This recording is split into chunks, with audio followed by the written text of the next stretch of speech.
Good morning, good morning, good morning. This is Tasemere, your host of the Blackout live from New York. And the purpose of this segment is to celebrate Black folks across the diaspora and to have an open dialogue about Black economics, how we reimagine trends in business, and explore the magic that we have. Today, we are joined by Sean Stinnett, Deputy Director, Mayor's Office of Minority and Women-Owned Businesses, and Director of Baltimore Main Streets in Baltimore, Maryland. We have so much to discuss. I'm going to bring him up right now. Good morning. Yeah, good morning. Good morning, Tasemere. How are you? I'm well. How are you doing? I'm good. I'm good on this beautiful day.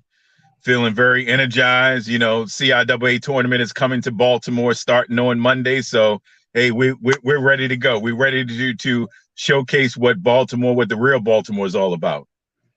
I'm ready for that. So tell the folks a little bit about you and let's talk about some stuff. Yeah, sure. I'm Sean Stinnett. As you mentioned, I work for the Mayor Brandon Scott and his administration, and I'm the Deputy Director of the Minority and Women-Owned Businesses, as well as the Director of Baltimore Main Streets. Born and raised and educated in Baltimore City. Prior to me, this is actually just celebrate my 1-year anniversary as far as with the city. Previously, I served 10 years with the state of Maryland as their MBE SBR liaison for the agency for the Maryland Department of General Services. And learned from a lot of great people as far as within that agency and served on a couple of administrations. And then came over, like I mentioned, started working for the city of Baltimore, which has been some things have been challenging, but it's been definitely great because I'm always, the type of person that like change and like bringing in new initiatives and new ideas and so forth. So I've been always up for the challenge, and we're taking some great positive steps in the right direction in terms of supporting and really getting more engagement with our small minority and women-owned businesses throughout the city. So it's been great. As far as main streets, right now we have 8 business districts within the city that's part of our Main Street program. And these are the areas of Pigtown, Highlandtown, Hamilton, Laurelville, Waverly, Bel Air, Edison, Pennsylvania Avenue, Fells Point, Federal Hill, and Waverly. And those business districts, of course, everybody's been, hit by the pandemic. So some businesses are still, reopening up, and some are still going through some challenges as far as trying to bring back their, a lot of their employees. Some are still on staggered hours, work hours and stuff like that. But it's our job as far as within my office, as far as find ways, grant opportunities, and different business resources for them to really, get things back to normalcy, so to speak. So hopefully that didn't give you too much, or at least mouthful, and I understood everything, but I know some of our viewers might be like, what does all of this mean? So can you break down minority and women-owned businesses, because I know that that's a certification that you usually have to certify, but some folks might not even know that this certification is something that they should even have for their business. Sure. So what we have within the city, we have a certification process. It's the MBE, which is the Minority Business Enterprise, and the WBE, Women Business Enterprise. And of course, women is women. If you have a business that's at least 51% owned by a woman, no matter what the nationality is, by a woman, then you have the opportunity to become a WBE, become certified as far as with Baltimore City as a WBE vendor. A minority, of course, that falls under that. Within that umbrella is African American, Asian American, Hispanic American, and so forth. So they have an opportunity, and that could be, a majority, as well as 51% and up, as far as majority owned by a minority, and they have an opportunity to be certified as an MBE. And when you do have your certification, having your certification, use it as a tool.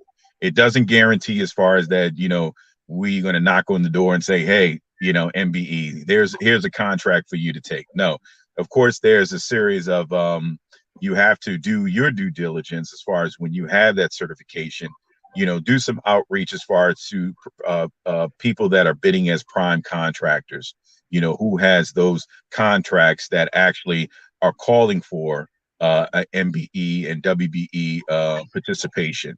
So there's a percentage as far as whatever's allocated for an MBE or WBE, and that's when that prime contract is looking for those type of vendors to actually be able to fulfill those MBE, WBE requirements.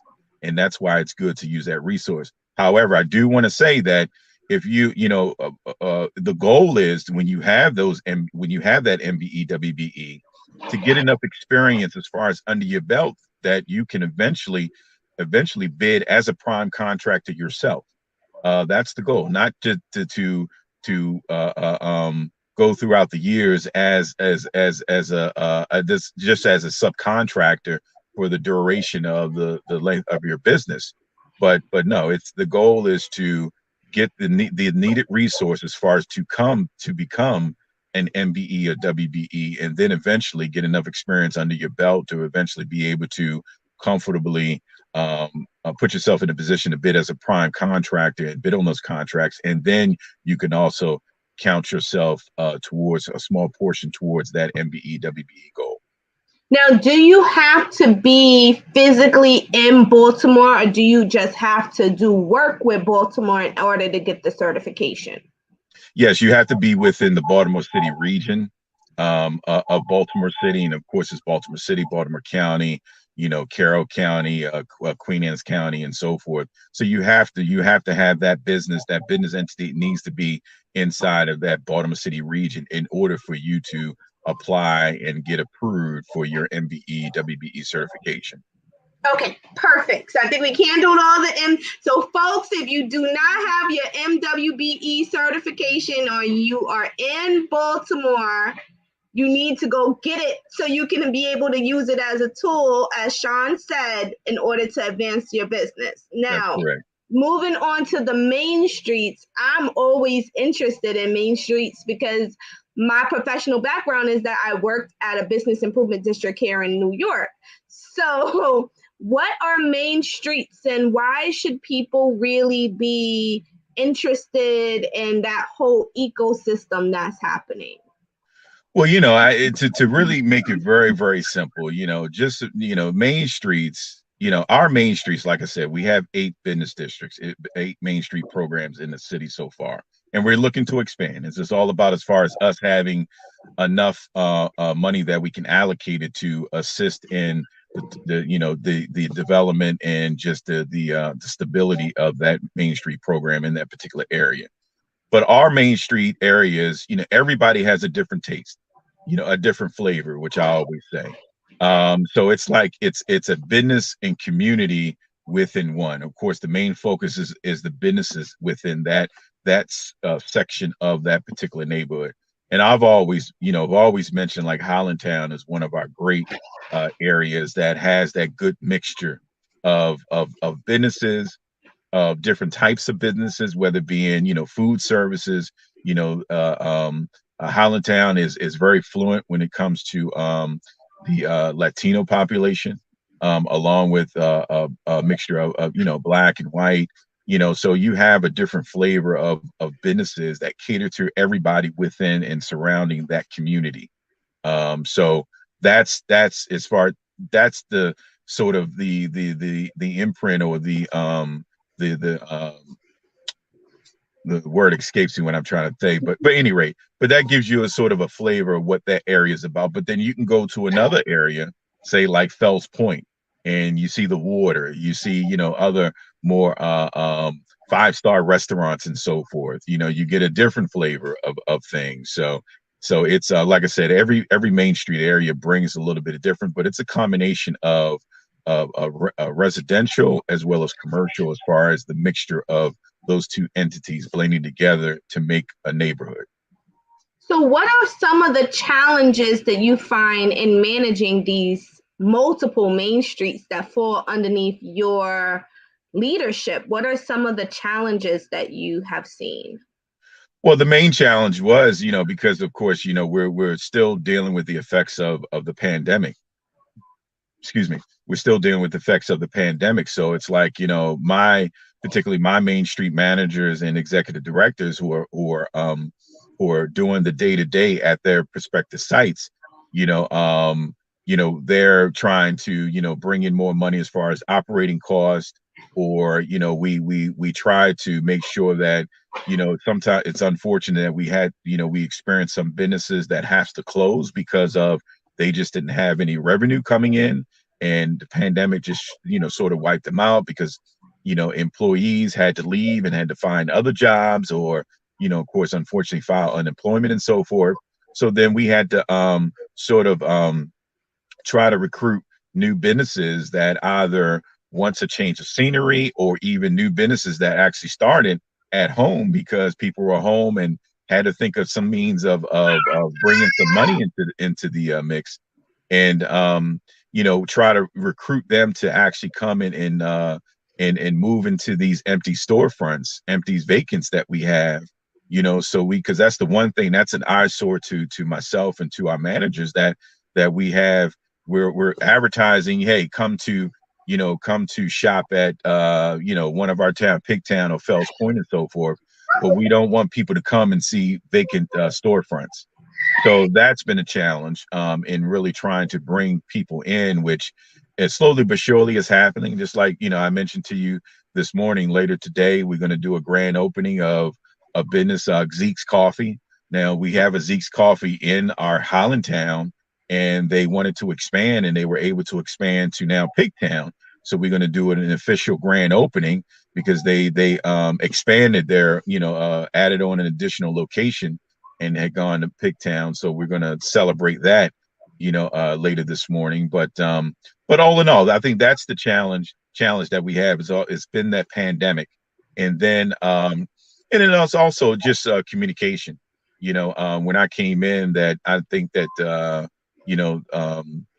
my predecessors before me, it seems like really didn't value the manager's expertise and how they felt that things should go, because everybody is different. We laid out we have a master plan of what the Main Street program is all about, but still you have to, and this is what our office does, we have to create some different types of business resources for those different Main Street sites, because everybody's different. We can't do everything the same, but like I mentioned before, everybody brings their own flavor. So we customize, certain resources as far as that, to make sure that everybody can be successful. Now, I'm going to ask a question. You can definitely feel free to say not on air, but how are you managing this seems to be ugly G word of gentrification in the development of the main streets? Because that's something that I know was a major challenge in Harlem. This whole idea of folks feeling like business is coming in, and that's great, but at the same time, some native people feel like they're being pushed out.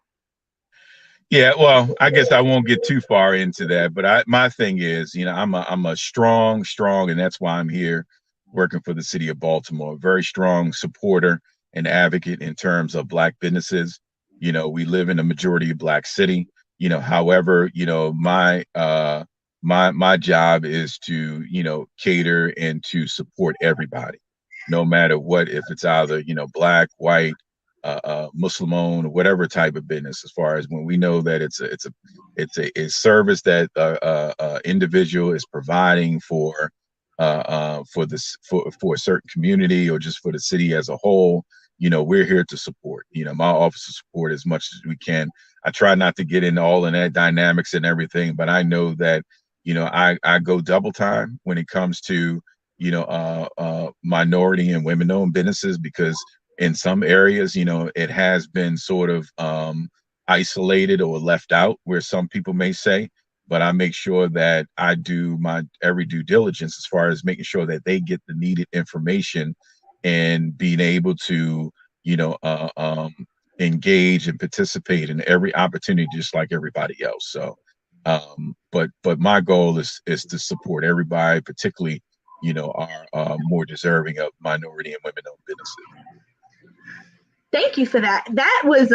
I feel like that is something that is sometimes overlooked in the commerce of mixing between business and the needs of the community. Sometimes it goes in one direction. Like sometimes you have people that are super focused on like social services and social ills of the community, and that's like where they put all their effort. And then on the polar opposite, you have folks that are like, I'm just worried about the economic stability of the commerce, right? Like I just need this area to make more money. But it seems like you are taking like objective approach, right? Like not ignoring that is there and it needs to be addressed, but also trying to be creative and a little innovative about how you do it, right? Right. And maybe like the way to do it is to mix in the different owners of the business is reflective of the community, right? So that is very interesting. Right. We have a You question. have to. You have to. I mean, it's just that we talk about as far as one Baltimore, so we have to start acting like it, one Baltimore, and that's the approach that I take. And then even a lot of people, and it's all, to me, it all even lies down to education. Educating people that they are there. I know that in some cases, a lot of people may assume that there's not a lot of Black businesses in certain areas of certain parts of my main streets, like the Pigtowns and the Fells Points and Federal Hills. And I mean, when I walked in, and actually initially that was my first thing, is doing that type of research. And I was blown by the number of Black and women-owned businesses are in those areas, which you would think that just because of maybe just the lease space will be so high that it may be not affordable to certain businesses. But hey, it's everybody's been working very great together and bringing in, and really, especially with my managers there have been very forthcoming and very engaged as far as bringing those type of businesses and letting folks know that these businesses are there, because that's the type of energy that I bring across, and I make sure that my managers and executive directors bring that same energy off to make sure that we all got to be inclusive. We all got to be a part of this process. So it doesn't matter, what type of business, of a small business, but we want to make sure that we support every type of businesses that are in our Main Street areas, and particularly the ones that may have some challenges, like the minority and women-owned business. I think that speaks to your leadership, right? Like, because it starts at the top of creating that culture and that drive and setting the expectations of being inclusive. Because sometimes you can have people just run amok, especially when they're managing different areas and you're not the one that's doing the day-to-day. You can have people that are like, I'm gonna do it the way I want to do it, and this is how I want it to. And then you have disconnect that starts to happen, and you don't really get to build a cohesive environment for commerce, because you have misinformation and then just other things happening. So I think that totally speaks to your leadership of being able to get everyone to buy in on one page, that this is what the focus is going to be and this is how we're going to roll it out. We have a question here in the comment. How much outreach is focused on residents in the area surrounding commercial to start their own business and create generational wealth in the hood? Yeah. Yeah, we actually advertise many workshops for new or for folks that are thinking about starting a business. In our office, in our small minority women-owned business development office, we do have workshops that we advertise that will sort of like a entrepreneurship 101, that we help people as far as guide them to the necessary resources that we have in-house. We have several business resources that we utilize, and one of the main things is our Baltimore Source Link. and that's BaltimoreSourceLink.com, all one word, which is a phenomenal resource that you can tap in, that has a lot of drop down keys within that website, that if you're looking for funding, if you're looking for a certain type of resource, or you're looking for other organizations that could gear towards a specialty type of business, you can just log into BaltimoreSourceLink.com, and it gives you a lot of great information within that. So if you're just starting out, even you can log in, and actually we do have workshops as far as to help you to guide you through the process of developing a business plan. So it starts you from A to, and it takes you to Z. And it also, we have resources to make sure that, you keep growing as a business. So BaltimoreSourceLink.com is definitely a great resource that I recommend everybody to utilize and to navigate throughout that, especially if you're just starting out. So I know we have to end soon, but I just have two more questions. Sure, take your time. And I do want to mention real quick that, just to kind of go back to a couple of points that you had said, that, it was my job to understand and to embrace, Mayor Scott's 5 pillars, and within those 5 pillars is community economic development. So in order for me to understand that, that's when, once I understood that, that's when I knew exactly what to do as far as within my Main Street locations and everything, and kind of pass, that those teachings or that education piece to my manager and executive directors to connect to, for them understanding the connection as far as with us, city government, and the small minority and business community. So 2 final questions, and then I will let you off the hook. Sure. How much of a role do institutional anchors play in the main streets of helping to maybe do research or partner with the main streets in order to do some kind of economic programming for residents and business owners? Do they play a large role or not so much? Well, I guess depends on what you look at as far as what type of institutional. I would say, if I'm understanding your correct question correctly, I've reached out to, we have partnerships as far as some with, of course, we have all partnerships as far as within city government, and then the agencies, including like Visit Baltimore, that we have a great working relationship. But also we tapped into partnership with University of Baltimore, with students that are in the field of either community development, economic development, urban planning, and so forth. And we just recently established a partnership with Towson University, and working with a group of students through Towson University, and setting up some projects so we can kind of figure out how we can tap in a lot better and be more engaged as far as with the community, and really build upon the relationship between the community and the business community, the more residential community and the business community, and trying to figure out ways that we can kind of tap into and bring more people from within their own community to, our Main Street sites, as well as to make it more even attractable as far as for people that's passing through, visitors that's coming into Baltimore. And also even, of course, what I mentioned before, tap into a lot of these great big events like the CIAA that's coming up on Monday.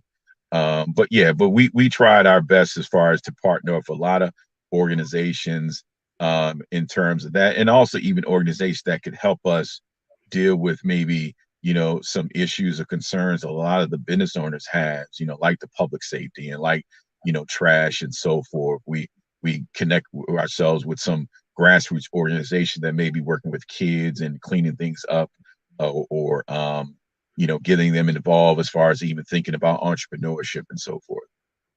Thank you. That sounds amazing. Makes me want to move to Baltimore. Hey, come on. It's a great place. Born and raised, you'll never leave. We have a lot of people that's, that moved here and gone to school, like Morgan State and Coppin State, and stayed here and now here for 20 and 30 years. So we got room for you. Making me want to be a transplant. So one final question. What is your vision for the businesses, for the main streets? What is the big vision that you have? Well, the vision is definitely to overall expand the program, to let it grow. You know, we don't have the program in like areas like the northwest and southwest part of Baltimore City, and to grow and to open up new Main Street programs in those particular areas, as well as just strengthen the ones that we've have, our Main Street programs in the areas that we have now. To build upon our partnerships are within the city with other organizations, and just to really overall, whenever you say Baltimore, to me, I want the second thing that you will think of is Baltimore Main Streets, because and just overall, think about, okay, what how do I feel today? Do I feel I want to get some Mexican food and go to Hollandtown, or do I want to look upon the water and get some good Caribbean food at Denzel's, and look at across the water at Fells Point, or or get some vegan food at My Mama's Vegan, over in Waverly. Yeah, it just give you a good sense of, hey, where do I want to go? Where I want to spend my money, and I want to keep it here in Baltimore and at one of these Main Street locations. Um, so yeah, that's the overall goal, because I think that it's just for years it seems like no one didn't know really anything about Main Streets, about the Main Street program in Baltimore City. And now I think slowly but surely people are starting to learn and not even realize that they've already been patronizing, some businesses in these Main Street locations. They just didn't know this was the Main Street. So that's what it's all about.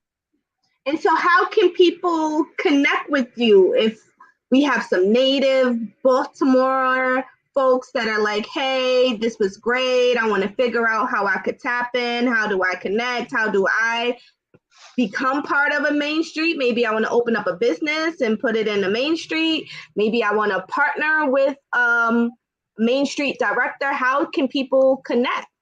Sure. I'll give you my email address. The email address is Sean, SEAN, Stinnett, STINNETT, at Baltimore City, is all one word, .gov. That's Sean Stinnett at Baltimore City .gov. You can feel free to email me at any time. And then also my office number, actually my direct cell number, is 443. And of course, I'm looking at my card. Still have yet to memorize it, even though, because I don't dial myself.